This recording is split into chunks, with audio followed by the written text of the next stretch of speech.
국민의힘이 이 지경이 되어서 거대 여당의 폭주를 좀 더 견제하지 못하게 된 것은 한동훈 전 대표의 책임이 큽니다. 한동훈은 당헌 게시판 문제에 여전히 침묵하면서 법정 대응을 검토하는 것으로 알려졌습니다.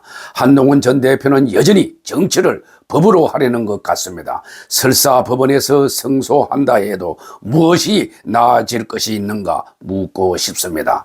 국민의힘 윤리위는 한동훈을 마피아나 테러 단체에 비유된다는 말까지 했습니다. 그러나 제명은 조금 지나치다고 해도 당대표의 가족이 대통령 부부를 비난한 것을 1000여 건 이상이나 올린 것은 정상이라고 볼 수 없습니다.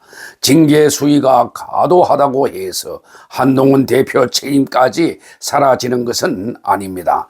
한동훈 대표는 이 문제에 대해서 아직도 제대로 된 해명이나 사과를 한 번도 한 적이 없습니다. 참으로 사악한 자입니다.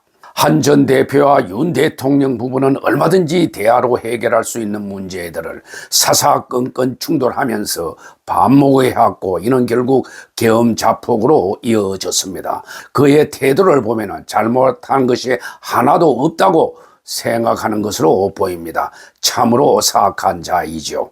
한동훈은 일개 힘도 없는 부장검사를 법무부 장관으로 발탁하여 장관으로 시켜주었고 또 국민의힘 비상대책위원장까지 윤석열 대통령이 밀어주었습니다.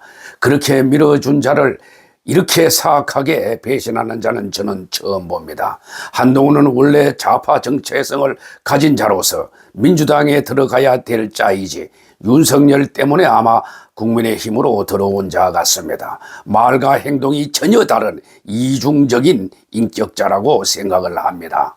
그는 여권 2인자로서 계엄 사태와 정권 붕괴에 대해서 도의적 정치적 책임을 느껴야 합니다. 그런데도 그는 비상계엄 직후에 제일 먼저 내란으로 지목한 자입니다. 어찌 국민의힘 대표가 대통령의 같은 당 비상계엄을 내란으로 지목할 수가 있겠습니까?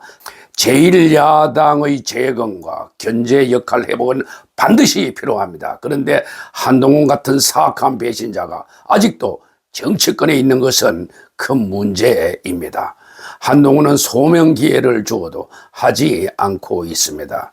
국민의힘은 이번 단계 사건에 대해서 한동훈을 중징계해야 한다고 봅니다. 그렇게 해서 이런 자는 정치권에서 퇴출시켜야 된다고 봅니다.